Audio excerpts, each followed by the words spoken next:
일본에서는 웬만하면 도움을 주지 않습니다. 가다가 넘어지잖아요? 일본에서 안 도와줍니다. 왜냐하면 이게 바로 사람 사이에 선을 그었고 그 선을 넘어가면 안 된다고 생각하기 때문입니다. 이게 안 좋은 형식으로 나올 때도 있거든요. 동일본 대지진이 있었을 때 일본의 노인들 상당수가 꽤 여러 명이 거기에서 고립됐는데 행정기관한테 도움 청하는 것이 민폐를 끼친다고 생각해서 도움을 안 청하고 굶어 죽는 경우가 생겼습니다. 그런 식으로 다른 사람들한테 피해를 안 주는 것, 메이와쿠를 안 주는 것이 일본의 큰 문화입니다. 그렇다면 일본 사람들은 왜 이렇게 메이와쿠를 주는 걸 싫어하느냐?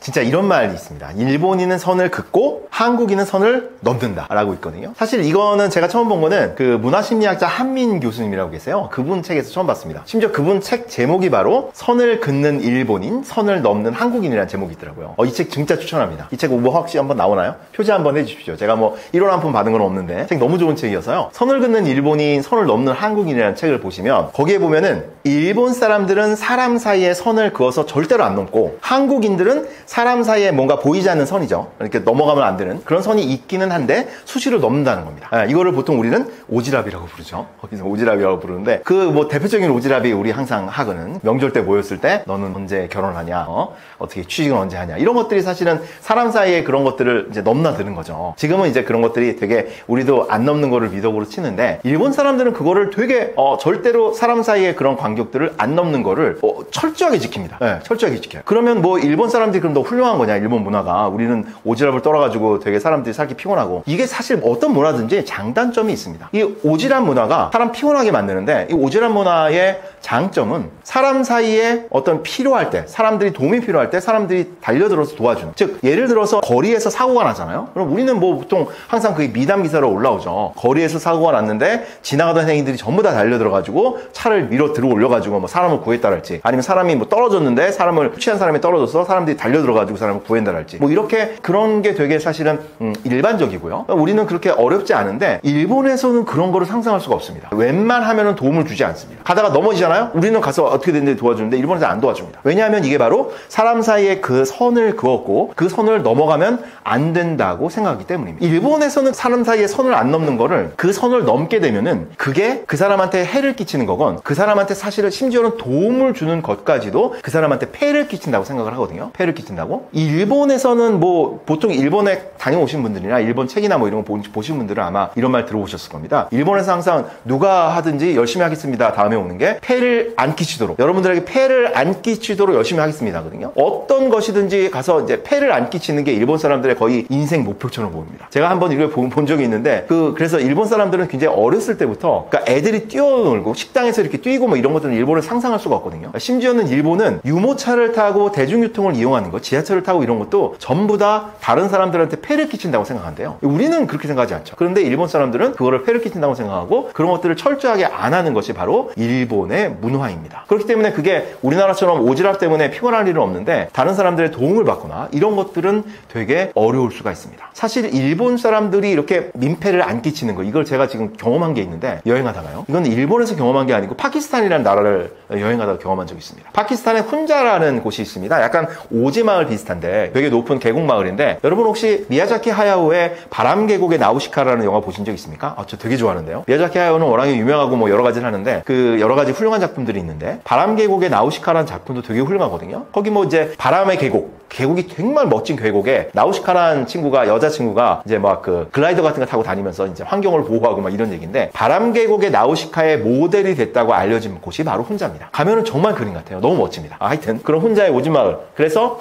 파키스탄의 오지마을 훈자에 전 세계 이제 여행자들이 몰려들거든요. 우리나라 사람도 많이 가고 일본 사람들도 많이 가고 뭐 서양 사람들도 많이 옵니다. 근데 이런 오지마을의 특징들이 있습니다. 세계에 유명한 오지마을, 특히 소위 말하는 선진국이 아닌데, 물론 선진국도 뭐 그런 데가 있지만 오지마을에서는 여행자들이 모여서 약을 하는 경우가 많습니다. 이 약들을 거기서는 마리화나 같은 경우는 합법적인 것도 있고요. 하지만 뭐 불법이라도 사실은 외국인들이 모여서 약을 하는 거는 그 당국들이 그렇게 검열을 안 하더라고요. 사실은 훈자도 여행자들이 모여서 다른 나라에 오신 사람들이 모여가지고 약을 하는 곳으로 좀 유명합니다. 유명합니다. 혼자서 이제 그 게스트하우스에서 제가 자고 있는데 옆방에 일본 친구들이 엄청나게 모였어요. 그래갖고 보니까 일본에 약간 히피스러운 친구들이 많이 모였는데 그 친구들이 모여서 왁자지껄 하면서 보니까 그 냄새가 마리화나를 피우고 뭔가 하시시 비슷한 것도 하고 그 동네 약을 하는 것 같더라고요. 근데 이 친구들이 약을 하면서 너무 떠들고 그래가지고 제가 사실은 용기를 내서, 또 우리는 선을 넘지 않습니까? 선을 넘어서 방문을 두드리고 제가, 야, 이거 너희들 노는 건 좋은데 좀 밤도 늦었고 좀 시끄럽다, 좀만 조용히 해달라 그랬더니 애들이 화들짝 놀라면서 스미마센을 한 100번 정도 반복을 하면서 애들이 이렇게 얘기를 했습니다. 그래서 제가 이제 들어와서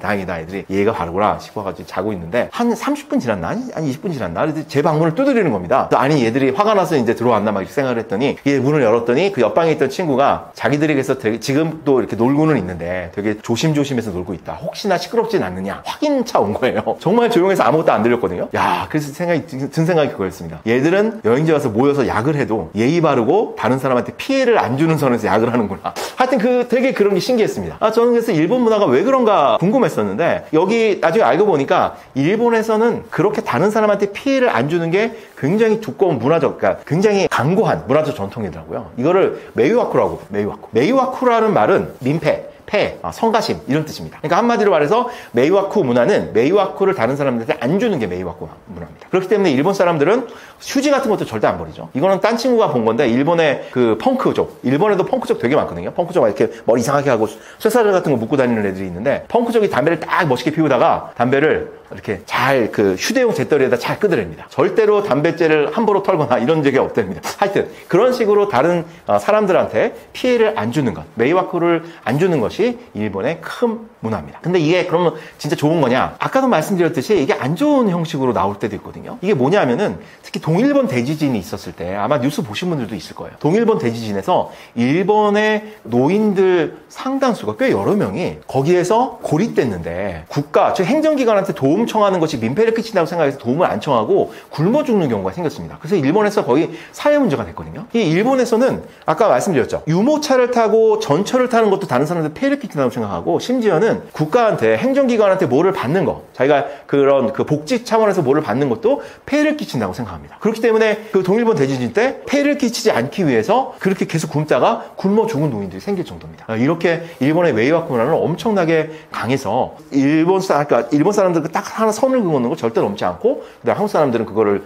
저처럼 넘나드는 그런 것들이 있습니다. 그렇다면 일본 사람들은 왜 이렇게 메이와쿠를 주는 걸 싫어하느냐? 그냥 타고나게 그렇게 타고났냐? 정말 다른 사람들한테 조금이라도 폐해를 끼치는 거를 그냥 싫어하게 타고났냐?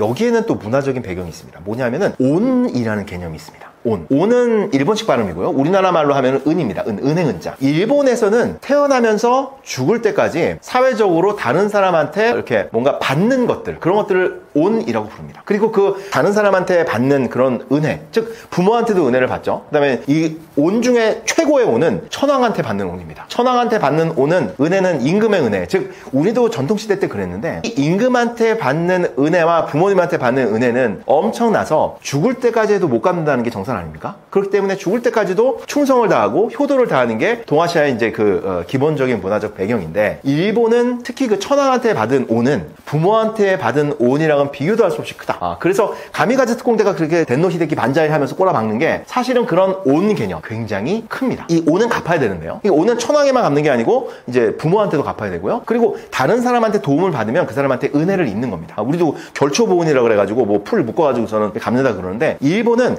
다른 사람한테 온을 받으면 반드시 갚아야 됩니다. 이 온에 대한 개념은 그 루스 베네디트라는 그 미국에 있는 문화인류학자가 쓴 진짜 그 일본 사체, 일본 문화에 대한 책 중에서 고전 중에 고전이죠. 그 국화와카리라는 책에 아주 자세히 설명이 되어 있습니다. 국화와카리라는 책에서 설명이 되어 있는 온의 개념은, 그래서 이 온은 마치, 그래서 루스 베네딕트라는 미국의 문화인류학자인데, 미국의 학자는 그걸 어떻게 설명하냐면, 이거 당연히 서양에도 은혜, 부모한테 은혜를 받아가지고 갚으려고 그러고, 뭐 친구한테 뭐 도움을 받으면 또 갚으려고 그러고 있는데, 그거를 일본의 온은 마치 서양 사람들이 돈을 꾸는 것처럼, 돈을 빌리는 것 같은 그런 굉장히 절대적이고 받은 만큼 반드시 갚아야 되는 그런 것들이라고 설명을 해요. 그렇기 때문에 온을 받는다는 것, 즉 다른 사람들한테 뭐 이렇게 조금이라도 도움을 받는 것은 굉장한 부담입니다. 다른 사람한테 빚을 지는 거거든요. 그러니까 아까 말씀드렸듯이, 아까 한 것 중에 일본 사람들은 누가 거리에서 뭐 넘어지거나 이래도 같이 이렇게 가서 부축을 하거나, 이렇게 사람들이 모여들어가지고 그 사람을 도와주거나 이런 거 되게 꺼려 하는 게 뭐냐면은, 그 사람을 도와주면은 그 사람한테 온을 베푸는 겁니다. 그러면 내가 돈을 꿔주는 거랑 같아요. 그 사람은 나한테 신세를 지게 되는 거예요. 근데 그 사람은 신세를 지고 지고 싶지 않을 수도 있거든요. 왜냐하면 오늘 받았으면 반드시 갚아야 되니까. 그렇기 때문에 남들을 함부로 도와주는 것, 선을 넘어가지고 남들을 도와주는 것은 남들한테 굉장히 부담을 지우는 것이기 때문에 사실은 그런 것들, 그러니까 폐를 안 끼치는 거가 완전히 몸에 배는, 그렇기 때문에 이 메이와코의 문화 배경에는 온이라는 엄청난 그런 문화적 배경이 들어있다고 설명을 합니다. 물론 여기에 대해서는 그 뒤로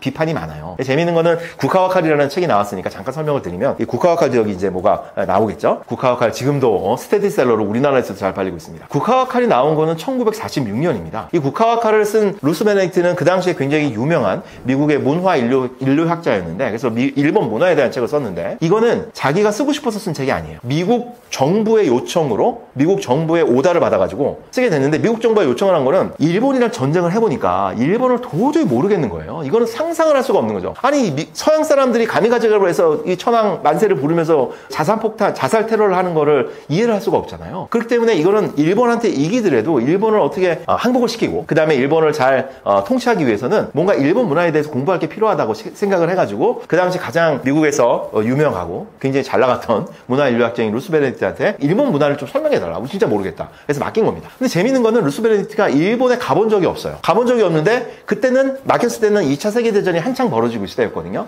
물론 미국의 승리가 이제 거의 기정사실화 될 무렵이긴 했는데, 그래가지고 그걸 받았는데 일본에 갈 수가 없잖아요. 적대국이니까. 그래서 루스 베네딕트는 일본에 대한 자료들만을 가지고, 그리고 미국에 있는 일본 사람들과의 인터뷰를 통해서 책을 쓰게 됩니다. 놀라운 거는 그 책이 그전까지 일본에 대해서 나왔던 어떤 책보다도 훌륭하다는 평가를 받았고요. 지금까지도 많이 팔립니다. 당연히 1946년에 만들어졌고, 그리고 그 책을 쓴 저자가 일본에 한 번도 안 가봤기 때문에 한계는 많습니다. 근데 그 중에 온도 그 뒤로 비판이 많이 나와요. 그래서 온이 뭐 그렇게 꼭 채무 관계처럼 돈을 빌린 것처럼 꼭 갚아야 되냐, 반론이 많이 나오는데, 그럼에도 불구하고 지금 읽어봐도 루스 베네딕트의 국화와 칼은 일본 문화를 이해하는데 굉장히 도움이 되는 책입니다. 루스 베네딕트의 이 책과 그 다음에 제가 아까 소개해드린 선을 긋는 일본인, 선을 넘는 한국인도 읽어보시면 일본을 이해하는데, 그리고 일본을 여행하는데 대단히 즐거운 그런 도움을 드릴 겁니다. 그러니까 인간으로서의 이순신, 우리 보통 성웅 이순신이라고 보통 불리죠. 그래서 이순신이라고 얘기를 하는데, 사실 제가 이 주제를 생각하게 된 계기가 있습니다. 제가 페이스북을 하는데, 페이스북에 저의 패친이죠. 제가 오프라인에서 뵌 적은 없는데, 제가 평소에 존경에 맞이하는 패친께서 이재명 대통령 후보는 전생에 이순신이었다라는 폭탄 선언을 페북에 하신 겁니다. 평소에도 뭐 이렇게 이재명을 그렇게 지지하는 분은 아니었거든요. 그래서 깜짝 놀랐습니다. 아니 어떻게 이재명 후보가 전생에 이순신이었다고, 성웅 이순신이었다고 얘기를 할까? 그래서 약간 놀랐습니다. 그랬더니 그 내용을 좀 보니까, 그렇게 물론 뭐 훌륭하고 안 훌륭하고 얘기가 아니고 전생에 나라를 구했다의 방점이 찍혀 있더라고요. 이재명 후보는 전생에 나라를 구할 정도로 지금 운이 좋다의 방점이 찍혀 있습니다. 운이 좋은 건 여러분들도 아마 동의하시는 부분이 있을 겁니다. 왜냐하면은 뭐 아시다시피 윤석열 대통령이 아닌 밤중에 홍두깨처럼 12월 3일 날 비상계엄을 하지 않았다면, 사실은 이재명 후보가, 대통령 후보가 이렇게 지금 유력한 거의 뭐 50%를 넘나드는 대통령 후보가 될 리가 없죠. 될 리가 없고, 사실은 그 이후에 그 국민의 힘에서 벌어진 이런 상황들 아니었다면 사실 이렇게 될 리가 없어요. 굉장히 어떤 운이 좋아서 이게 됐다. 그래서 이재명 대표는 거의 전생에 이순신 장군처럼 나라를 구한 게 아니었다는 의미로 올리셨더라고요. 사실 근데 찾아보니까 이재명 대표를, 정말로 이재명 대표는 이순신만큼 훌륭한 사람이고 나라를 구할 사람이다라고 말씀하신 분도 있더라고요. 굉장히 유명한 한국사 강사시죠. 황영필 선생인가요? 그분은 그렇게 페북에다 글 올리고 그런 식으로 이야기를 하는 부분도 있더라고요. 이거를 제가 봤을 때, 그래서 이순신 장군을 다시 한번 생각해 보게 됐고, 그래서 제가 생각을 해보니까 이순신 장군을 이재명 후보에 비기는 거는 조금 갸웃거린다. 하지만 이재명 후보가 전생에 나라를 구할 정도로 운이 좋다라는 거는 굉장히 끄덕여진다라고 말씀을 드리겠습니다. 물론 뭐 제가 여기서 정치적인 얘기를 하려는 거 아니고요. 이재명 대표랑 이순신 장군이랑 비슷한 점도 있습니다. 둘 다 나름의 굉장히 역경을 극복을 했죠. 그래서 되게 역경을 극복을 하고 나름의 성과를 이뤘다는 거는 있는데, 사실 결정적으로 다른 것들이 많습니다. 그 중에 하나가 운입니다. 이재명 대표는, 이재명 지금 후보죠. 이게 그 굉장히 유력한 대선 후보가 되기까지 이 정말 온 우주가 도와주는 것처럼 이 라이벌들이 다 도와주는데, 사실은 이순신 장군은 전혀 아니었죠. 이순신 장군은 끊임없이 자기는 열심히 해서 성과를 이루는데 엄청나게 운이 안 좋고 옆에서 안 도와주고 선조가 막 백의종군 시키고 막 이래가지고 엄청나게 힘든 상황을 보냅니다. 그 힘든 상황을 보내다가 결국은 거기서 전사를 하게 되죠. 이렇게 이순신 장군 그렇게 되는데, 그래서 이순신 장군은 되게 독특합니다. 이순신 장군 생각을 하면은, 이순신 장군 뭐 훌륭하시죠. 우리나라에서 이순신 장군 욕했다가는 뭐 뼈도 못 칠 정도로 훌륭한데, 사실은 제가 보기에는 너무 훌륭해서 좀 이상합니다. 이게 보면 좀 이상해요. 보통 역사 위인이다, 훌륭하다 그러면 이 사람이 인간이라는 게 보통 그러지 않습니까? 이게 두 얼굴을 가지고 있고 훌륭한 점이 있으면 좀 덜 훌륭한 점도 있고, 예를 들어서 우리가 알고 있는 그 청백리의 대명사라고 보통 알고 있는 황희정승, 그 세종대의 태평성대를 이루었다는 황희정승 같은 경우에 청백리로 알려져 있고 막 이렇게 네 말도 옳고 네 말도 옳고 뭐 그리고 뭐 그 계집 쪽 종들의 어린 종들 이렇게 애들 손자들이 막 할아버지 이렇게 올라타고 그랬다는데, 사실 실록의 기록들을 보면 황희정승이 그렇게 청백리랑은 좀 거리가 멀어요. 심지어는 뇌물수수, 매관매직, 그 다음에 인사청탁, 사법청탁, 지금으로 봐서는 다 김영란법 위반에다가 이 굉장히 뭐랄까 이 감옥을 갈 정도로 굉장히 여러 가지 이 비리들을 저지릅니다. 무려 왕조실록에 다 나와 있습니다. 특히 그 사법청탁 같은 경우는 요즘에 사법청탁에 다 큰일 나죠. 그 사위였나요? 사위가 지나가다가 뭐 노비인가가 거기서 끼어들었다고 때려 죽입니다. 얘는 조선시대 때도 세종 때도 특히 함부로 노비를 천민이라고 해서 죽이고 그러면 큰일 나거든요. 큰일 났는데 그거를 자기가 다 이 지위를 이용해서 병조판서 장관들한테 부탁을 해가지고 그거를 무마를 시킵니다. 그래서 사실은 이게 사헌벌에서 탄원을 받아가지고 잠깐 쫓겨나기도 해요. 면직을 당하기도 해요. 세종이 다시 불러다 쓰는데 하여튼 그렇습니다. 그런데 이순신 장군은 파면 팔수록 흠결이 없어요. 이게 좀 이상합니다. 일단은 이순신 장군에 대한 에피소드들이 여러 가지가 있는데, 일단 청탁으로 보면은 이순신 장군은 아주 말단 공무원일 때부터 청탁을 받으면 안 들어주는 걸로 유명했습니다. 여러분들 아마 기억하시는 것들이 그 어디죠? 그 무관으로 있을 때 그 관아에 있는 뜰에 오동나무가 큰 게 뭐 훌륭한 게 있었다 그러죠. 그래서 직속상관이 오동나무를 좀 베라, 내가 그걸로 검은고 만들어 가면 띵가띵가 놀아볼란다 그랬더니 뜰악의 오동나무도 나라의 것이다 그래가지고 안 베줬다는 얘기가 유명하죠. 그리고 화살을 같이 쏘는, 무관들은 화살을 되게 많이 쐈거든요, 훈련으로. 근데 화살을 쏘는데 그때 정승이 와가지고 화살 같이 쏘면서 보다가 이순신 장군의 화살통이 너무 멋져 보여서, 야, 이 화살통 너무 멋지다, 혹시 나한테 이거 선물로 주면 안 되냐 그랬더니 거기서 이순신 장군의 멘트가, 이깟 화살통 하나로 대감님과 저의 관계가, 대감님과 저의 이름이 더럽혀져서 되겠습니까? 라고 얘기를 했다 그러고, 그리고 심지어는 병조판서가, 그 당시 병조판서가 자신의 서녀, 즉 자신의 정실 부인의 자식은 아니고 측실의 자식인 여성을, 그 자기 딸을 이순신 장군한테 소실로 드리라고 제안을 한다 그래요. 뭐 부인을 바꾸라는 것도 아니고 소실로 드리라 그랬으면, 저희야 뭐 그렇게 사동관계가 맺어지면 완전히 동아줄 잡는 거 아니겠습니까? 요즘도 다 이렇게 유명하신 분들, 훌륭하신 분들은 인맥으로 다 이렇게 사돈으로 다 엮이는 건데, 옳다고나 하겠는데 이순신 장군은 그거를 거절했다는 거 아닙니까? 정말 이런 에피소드들이 나와 있는데, 또 하나 근데 좀 이런 에피소드들이 주로 들어있는 기록이 있습니다. 이 기록은 이순신 장군의 행록인데 이 기록을 조카인 이분이라는 사람이 쓴 겁니다. 그렇기 때문에 약간 이런 행록을 보면은 어차피 조카가 아버지에 대해서 쓴 거니까, 저희 삼촌에 대해서 쓴 거니까 이걸 너무 미화하지 않았을까라는 생각이 듭니다. 그러니까 의심이 드는 거죠. 더군다나 저희 어렸을 때는 정말 특히 박정희 정권 때 이순신 장군을 굉장히 성웅 이순신 해가지고 완전히 이 영웅으로 모시는 바람에 그거에 대한 약간 반감도 있었고요. 그래서 약간 여기에 대해서 진짜일까라는 사실 의심을 가지면서 자라고 있었는데, 대학 가가지고 제가 그 난중일기를 보게 되면서 충격을 먹었습니다. 난중일기 혹시 보셨습니까? 되게 유명하죠. 난중일기가 요새는 굉장히 번역도 잘 돼 있고 많이 여러 판본이 나와 있어가지고 되게 보기가 쉽습니다. 난중일기를 보면은 정말 약간 충격적입니다. 뭐냐면은 이순신 장군이 난중일기를 썼는데 일기를 겁나 솔직하게 써요. 그리고 일기를 보면은 이거는 일기라기보다는 업무일지에 가깝습니다. 난중일기를 보면은 제일 많이 나오는 얘기가 동원에 나가 공문을 보았다, 나가서 일했다 라는 얘기가 제일 많이 나옵니다. 그리고서는 화를 쐈다, 그 다음에 뭐 잘못한 놈이 있어서 매를 때렸다, 그 다음에 이제 전쟁 이후에는 이제 여러 가지 사실 목을 베었다, 뭐 이런 일들이 나오는데 굉장히 드라이하게, 그리고 솔직한 부분도 많이 나오거든요. 이순신 장군이 뭐 자주는 아닌데 다른 사람 뒷담화도 합니다. 특히 원균 같은 경우에 가소롭다는 표현을 많이 쓰시는데 원균 같은 그렇게 씁니다. 그리고 심지어는 난중일기에 이 관노, 기생과 잠자리를 같이 한 기록까지 있다고 알려져 있습니다. 특히 이게 많이 인구의 화제가 되고 알려진 게 김훈 선생의 베스트셀러 칼의 노래 100만 부가 훨씬 넘게 팔렸죠. 거기에 보면은 여진이라는 그런 그 기생, 관노의 이름이 나옵니다. 나오고 거기에 보면은 여진을 품었다, 여진과 관계했다, 뭐 이러면서 이제 거기에 대한 묘사가 잠깐 나오는데, 사실 이거는 근거가 없는 건 아닙니다. 이 난중일기에 여진이라는 이름이 등장을 해요. 그 여진족이 아니고 이 어떤 여성의 이름이라는 거는 대부분이 학자들이 동의를 합니다. 이 등장을 했는데 여진공, 즉 여진과 함께 했다라는 표현이 등장을 하거든요. 이걸 보고서 이제 김훈 선생은 칼의 노래에서 여진과 잠자리를 같이 했다고 쓴 거고, 하지만 이거를 뭐 다른 분들은 사실 이순신 장군을 전공을 하고 난중일기를 번역한 분들은 이거는 잠자리를 같이 했다라기보다는 그냥 여진과 함께 했다, 그 정도의 기록이 아닐까라는 게 사실은 통설입니다. 거기에 여기는 근데 여진과 공 함께 있다는 기록뿐만 아니라 그 내산월이라는 기생이 있거든요. 기생이 찾아왔고 밤늦도록 같이 술을 마셨다. 이런 기록까지 그냥 시시콜콜하게 그런 자기의 기록들을 남겨놓고 있습니다. 사실 뭐 이순신 장군은 삼도수군 통제사였고 그렇기 때문에 이 고위주의였기 때문에 사실 기생들은 대부분 그때 관노였거든요. 그렇기 때문에 관노랑 술을 마셨건 사실 잠자리를 가졌건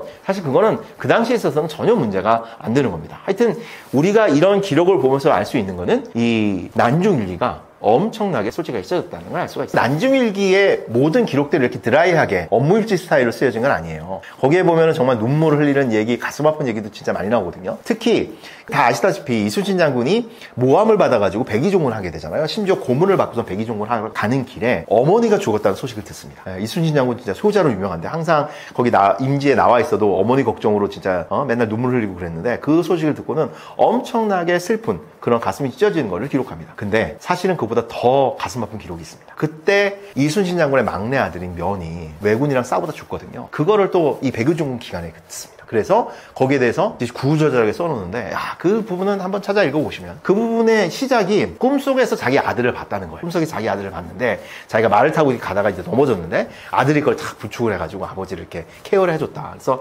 참 자기 아들이 나와서 이게 어떤 일인가 궁금했는데 집에서 편지가 옵니다. 그 편지에 두 글자 통곡이라고 써 있습니다. 통곡. 진짜 눈물 흘리는 통곡. 그거를 보고선 아들이 죽었다는 걸 직감을 하고 그때부터 통곡을 합니다. 그래놓고선 평소에 이순신 장군답지 않게 드라이한 게 아니고 자기 심정을 구구절절하게 쓰거든요.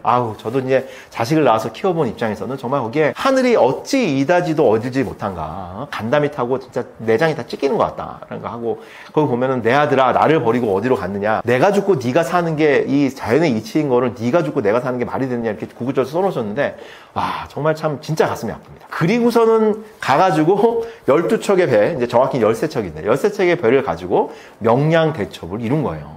이렇게 난중일기를 쭉 보면은 정말 성웅 소리가 안 나올 수가 없습니다. 이건 거의 뭐 성웅이라기보다는 뭐랄까 진짜 영웅이고 마치 그리스 신화나 그리스 비극에 나오는 영웅들을 보는 것 같습니다. 이거 진짜 비슷하거든요. 그리스 신화나 그리스 비극에 나오는 영웅들도 이 스토리가 전형적인 스토리가 굉장히 고귀하게 태어나서 고귀한 사람입니다. 고귀한 사람인데 이 신들의 장난에 의해서 모진 운명을 알게 되죠. 그래서 모진 운명에 맞서게 되고 그 운명에 맞서다가 결국은 파멸을 이루게 되는 비극적으로 죽음에 이르는 그런 것들이 그리스 비극의 어떤 그 전형적인 스타일이거든요. 이순신 장군은 정말 이런 문학 속에서나 나타날 것 같은 정말 좀 이런 표현도 어찌 보면 진짜 인간같지 않은 그런 모습들을 보여줍니다. 자, 선조는 알겠고요. 그렇다면은 선조가 그렇게까지 하는데 그래서 이순신 장군은 고문도 받았거든요. 근데 이순신은 왜 이렇게 고문도 받고 백인조군도 하고 그 중간에 모친도 죽고 자식도 죽고 이렇게 굉장히 억울할 텐데 그럼에도 불구하고 목숨을 걸고 끝까지 나라를 지키기 위해서 전쟁을 했는가? 사실 저도 궁금합니다. 그게 사실 진짜 이 보통 사람이라면 사실은 거기에서 뭔가 억울한 측면도 있을 거고 그래서 좀 이렇게 모든 걸 놔버리고 싶은 측면도 있을 텐데 난중일기를 보면 끝까지 나라를 위해서 그리고 백성을 위해서 항상 끝까지 포기하지 않고 정말 마지막까지 전쟁에 임합니다. 이 백의종군 라는 과정을 보면은 그런 게 참 정말 이게 짠하고 이해가 정말 감동을 먹을 수밖에 없는데 백의종군을 하는 과정이 있죠. 백의종군의 시작은 사실 일본 왜군의 음모죠. 정의재란이 일어나고 왜군들이 음모를 벌여가지고 이순신을 아웃시키기 위해서 서로 음모를 벌여서 조선 정부에게 뭔가 거짓 정보를 흘립니다. 그래서 가토기요마사라는 일본의 장수가 엄청나게 일본군을 몰고 부산으로 들어오는데 그쪽으로 들어오는데 상륙하는 정보를 흘립니다. 그러니까 부산으로 들어오기 직전에 먼저 가 있으면 일단 부산으로 들어오는 것도 막을 수가 있고 그 다음에 미처 들어오기 전에 거기서 그 일본군들을 왜군들을 박살낼 수 있다라는 거짓 정보를 흘립니다. 그래가지고 선조가 이런 거짓 정보를 듣고 그리고 명령을 내리죠. 수군한테 조선 수군한테 이제 맨날 며칠에 들어온다고 하니까 가갖고 막아라. 근데 이순신 장군이 거기에 대해서 명령을 처음에 듣지 않습니다. 왜냐하면 두 가지 이유가 있었는데 하나는 그런 정보가 거짓일 확률이 있다라고 생각을 했고요. 두 번째는 거기에서 전투를 하기에는 조선 수군이 유리한 장소가 아니다. 거기가 이제 지금의 거제도인데요. 나중에는 이제 7천년 해전에서 거기가 그 조선 수군이 괴멸을 하면서 이순신 장군이 많이 맞았다는 게 이제 드러나는데 그렇기 때문에 이순신 장군은 사실은 거기에 가는 것을 처음엔 명령을 듣지를 않습니다. 나중에 이제 가긴 하는데 그래서 이순신 장군이 명령을 약간 안 듣는 모양새를 취하니까 여기서 원균이 나타납니다. 원균이 나타나고 계속 장계를 올리죠. 내가 이순신이었으면 바로 가가지고 일본군을 박살냈을 텐데 이순신이 이게 뭔가 이상하다. 이게 이순신이 이상하기 때문에 그걸 안 하고 있다. 그래가지고선 그렇게 모함을 합니다. 그 얘기를 듣고서는 선조가 이순신을 파직해가지고 압송을 해서 고문을 시키죠. 그리고 그 자리에 원균을 임명하게 됩니다. 여기에 과정에서 선조의 어록들이 남아있는데요. 선조가 진짜 기다렸다는 듯이 이순신을 파직을 하면서 굉장히 이순신에 대해서 모진 말들을 쏟아냅니다. 조정을 기망했다. 참으로 역적이다. 죽어마땅하다. 이런 것들을 해갖고 정말 이순신을 죽이지 않을까 우려가 될 정도로 엄청나게 그런 말들을 하는데, 그래도 조정 신하들 중에서 몇몇 사람이 반대를 해가지고 죽이지까지는 않고 고문 후에 백의종을 하는 걸로 거기서 마무리가 되죠. 그러니까 선조의 의도는 사실은 이순신을 과연 이순신을 아웃시키는 게 사실 선조의 의도였다고 생각이 들 정도로 그런 행동들을 해요. 나중에 아까 말씀드렸듯이 처음에는 이순신 장군이 군대를 이끌고 선조의 명을 듣지는 않았는데, 나중에는 군대를 이끌고 거제도까지 가거든요. 물론 거기서 전투를 벌이진 않지만 출전을 하고, 하지만 이미 늦었다. 선조의 어록에 따르면 이제는 가토의 목을 가져와도 용서를 못한다 라고 얘기를 합니다. 이건 아무리 봐도 그런 이순신 장군이 명령을 듣지 않았기 때문이 아니고 자신의 권력을 유지하기 위해서 국민들의 신망을 받던 이순신 장군을 내려오기 위해서 쫓아내고 결국은 죽이려는 그런 게 있지 않았나라는 의심이 더욱 들게 됩니다. 그래서 이순신을 몰아낸 원균이 이순신의 자리를 삼도수군 통제사의 자리를 차지하게 되죠. 그래서 이순신의 대신에, 이순신이 아니고 자기가 가면은 자기가 금방 이제 수군들을 이끌고 이제 거제도 쪽으로 가가지고 일본군을 박살내겠다고 공언을 했죠. 그런데 원균이 그 자리에 올라가고서도 출전을 잘 안 합니다. 왜 그럴까요? 이순신 장군의 말이 맞았거든요. 거기서 전투를 벌이면 굉장히 불리하거든요, 우리나라 수군이. 그렇기 때문에 뜸을 들이고 나갔다, 이렇게 조금 나갔다 왔다, 조금 나갔다 왔다 이러면서 안 갑니다. 그랬더니 선조는 당연히 너 왜 안 가냐, 빨리 가라 그러고, 심지어는 계속 안 가고 미적거리니까 권율 장군이 원균을 불러다가 곤장을 칩니다. 권율 장군이 그때 좀 위였거든요, 계급이요. 그러니까 수군이 출정을 안 한다고 수군 통제사를 데리고서는 곤장을 칩니다. 곤장을 맞고서는 원균이 하는 수 없이 울먹 겨자먹기로 조선 수군을 다 이끌고서는 거기에 일본군과 대적하기 위해서 그런 칠찬년, 즉 거제도 쪽으로 오른쪽으로 가게 되죠. 가게 되는데 일단 아까 말씀드렸듯이 조건도 조선 수군이 되게 불리했는데 원균의 전략도 되게 안 좋았습니다. 왜냐하면 이게 전략을 제대로 짜지도 못하고 경계도 태만하고 척후도 제대로 안 보내고, 그 다음에 이게 그 대군들이 이게 때로 몰려갖고 왔다 갔다 하는 바람에 굉장히 안 좋았습니다. 결국 그래서 칠찬양, 즉 거제도에서 일본군과 접전을 벌이는데 결국은 뭐 완전히 괴멸을 하게 되죠. 아시다시피 그때 남은 배가 딱 12척, 나중에 이제 한 척이 더 와가지고 13척이 되는 거죠. 와, 일본군은 300척이 남아있는데 우리는 조선은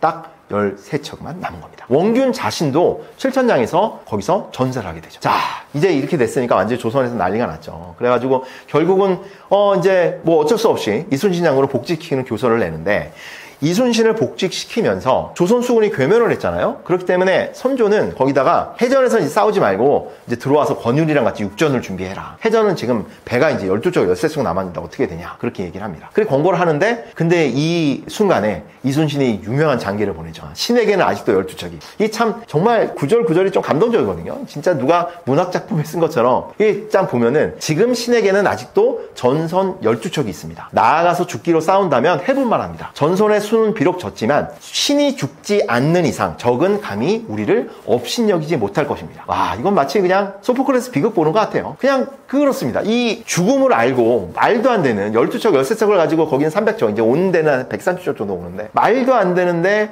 운명을 향해서 돌진하는 비극적 영웅의 면모를 볼 수가 있죠. 하지만 그리스 비극과는 다르게 거기서 승리를 하게 됩니다. 우리가 알고 있는 명량대첩입니다. 이순신 유명하죠. 아마 여기에 대해서는 뭐 들어보신 분들도 있고, 뭐 여기에 대해서 뭐 이렇게 근거들을 보신 분들도 있을 겁니다. 이순신 장군이 명량에서 대승을 거두고, 그리고 그 뒤로도 계속 승리를 거두다가 노량해전에서 큰 승리를 거두었지만 거기서 적의 총탄에 맞아가고 돌아가시죠. 그래가지고 사실은 그때 얼마 지나지 않아서부터 이순신 장군이 사실은 한 게 아니냐라는 이야기가 나왔습니다. 나름대로의 근거들을 가지고 있는데요. 뭐 그중에 아마 들어보신 것들이 몇 가지 있을 겁니다. 일단은 첫 번째 가장 중요한 근거로 드는 거는 그 뒤에 이제 좀 뒤에 나오긴 하는데, 임진왜란 당시에 의병장이었던 김덕령 장군 정기에 보면은 거기 뭐 이런 말이 써 있습니다. 이순신은 한창 싸울 적에 갑옷을 벗고 적탄에 맞아 죽었다. 스스로 적탄에 맞아 죽었다. 갑옷을 벗었다, 자기가. 그러니까 이거는 이게 너무 이게 써 있기 때문에 이거에 대해서 너무 혹시 그러면 이순신이 죽기는 적탄의 손에 죽은 건데 사실은 적에게 죽으려고 그러면 일부러 갑옷을 벗고 그 나간 게 아니냐. 그래서 아마 보신 분들 있는지 모르겠는데 불면의 이순신이라는 이런 유명한 드라마가 있었는데 거기에 보면은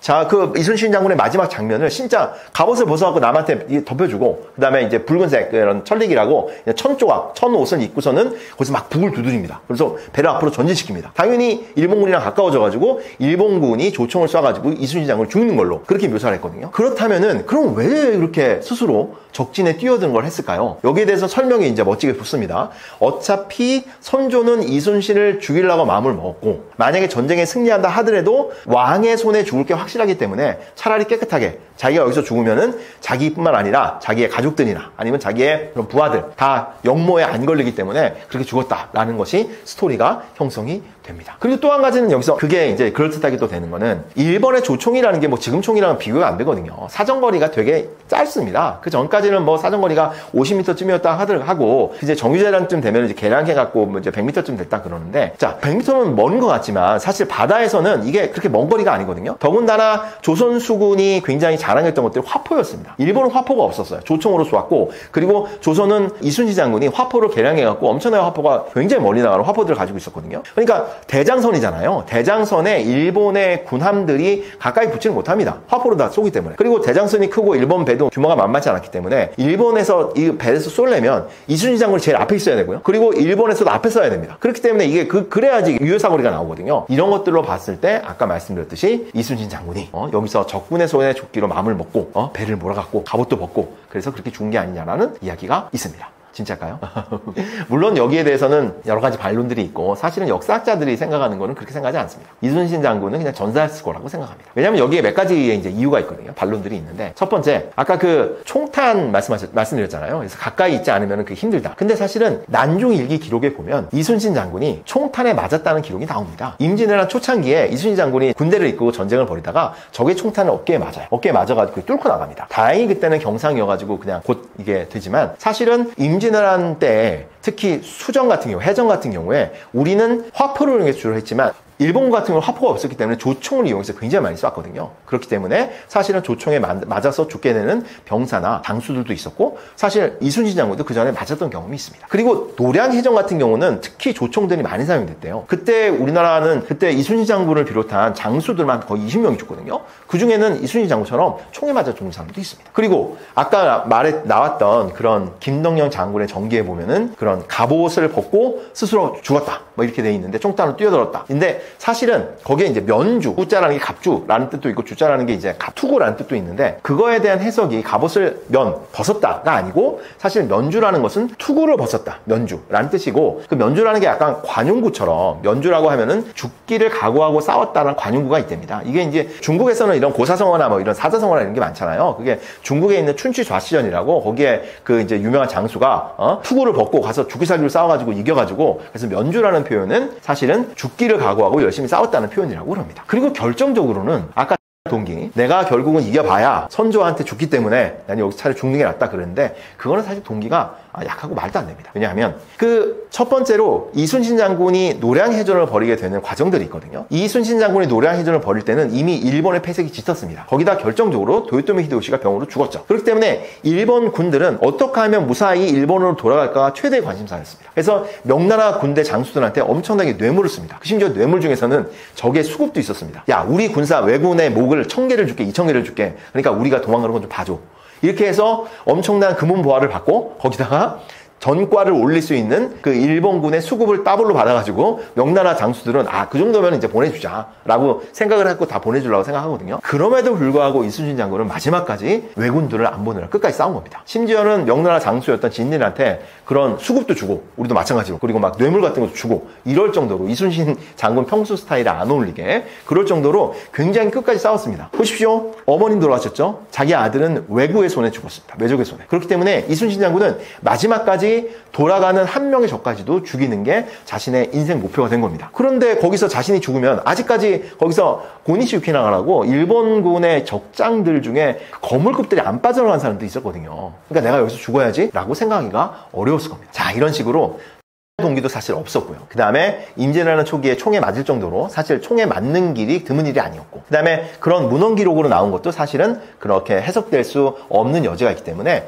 이순신 장군이 적군의 총탄에 를 했다라고 보는 것은 사실은 역사적 사실은 맞지 않는다라고 볼 수가 있습니다. 오히려 이거는 영웅의 죽음을 아쉬워한다 그럴까요? 사실 그렇지 않습니까? 특히 임경욱 장군 같은 경우는 그런데 그 영웅들이 비참하게 적의 손에 죽으면은 사실은 죽은 게 아니고 뭐 살아남았다, 그래서 은둔했다, 뭐 이런 얘기들이 나오는데 그런 거에 좀 다른 버전이 아닐까라고 생각이 됩니다. 그만큼 우리 백성들 혹은 국민들이 이순신 장군을 사랑하고 아꼈다는 얘기가 되겠습니다. 심지어 있는 게 아닙니다. 이순신 장군이 죽지 않고서는 죽은 것처럼 위장을 하고 은둔해서 그 뒤로도 한 10몇 년 동안 살아남았다는 그런 은둔설도 있습니다. 이 은둔설은 나름의 근거가 있거든요. 이 은둔설의 근거는 그러니까 아까 말씀드렸던 이순신 장군의 조카가 썼다는 행장에 보면 이순신 장군이 사망을 할 때 이순신 장군 사망을 본 사람은 딱 3명이다. 아들, 조카, 그 다음에 그 신복종. 이렇게 3사람만 이순신 장군이 죽는 걸 보고 나머지 그 부관들이라는 사람 보지를 못했다라고 얘기를 하는데 사실 그러면 여기서 그러면 이순신 장군이 사라진 게 아닐까? 죽었다고 얘기를 하고 그렇게 의심을 할 수가 있는 겁니다. 더군다나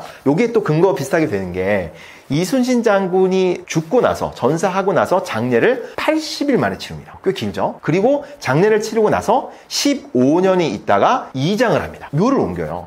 묘를 옮기는 거는 사실은 이제 국장으로 치르고 나름 그래서 굉장히 이제 훌륭한 분이 됐는데 묘를 옮기는 것도 좀 이상하다. 그렇기 때문에 이순신 장군의 장례가 길어진 것도 사실은 이순신 장군이 죽지 않았기 때문이다. 나중에 15년 뒤에 이장을 하는 거는 15년 동안 어디 섬에 이제 은둔해가지고 거기 있다가 거기 이제 아까 말씀드렸듯이 그러니까 그때 노량해전 때 장수들도 많이 죽거든요. 사실 죽은 장수들도 다 이렇게 모아가지고서는 그 섬에 살고 있다가 15년이 지난 다음에 사실은 진짜 돌아가셔가지고 그때 이장을 핑계로 장사를 치른 것이다. 그런 은둔설도 있습니다. 자, 그럼 은둔설은 사실일까요? 은둔설은 사실 설보다도 훨씬 더 말이 안 됩니다. 은둔설은 사실 그때 나온 얘기도 아니고요. 은둔설은 그리고 은둔설 같은 경우는 뭐 80일 동안 장례를 치렀다, 뭐 15년 뒤에 이장을 했다 그러는데 뭐 이렇게 80일 동안 90일 동안 장례 치르는 건 드문 일이 아니었습니다. 조선 왕이 돌아왔을 때도 90일 넘게 장례를 치렀고요. 사대부가 죽었을 때도 그렇게 오랫동안 장례를 치르는 일이 있습니다. 이장을 하는 것도 그렇게 이상한 드문 일은 아니고 사실은 은둔설은 나중에 그 소설 같은 데 많이 등장을 하거든요. 그래서 그 소설 같은 데 작가적 상상력으로 등장을 하지 않았나 그렇게 생각이 듭니다. 어떻게 지금 얘기 잘 들으셨나요? 역사 얘기, 문화 얘기는 참 재밌습니다. 그리고 여행을 다니는데 굉장히 큰 도움이 되고 여행을 즐겁게 만듭니다. 그래서 사실 제가 이 책을 썼습니다. 여러분께서 지금 이 책을 썼고요. 그리고 여행하는 일본사 다음에는 여행하는 중국사, 그리고 여행하는 한국사도 준비하고 있습니다. 더 재밌는 이야기로 다음에는 찾아뵙도록 하겠습니다. 감사합니다.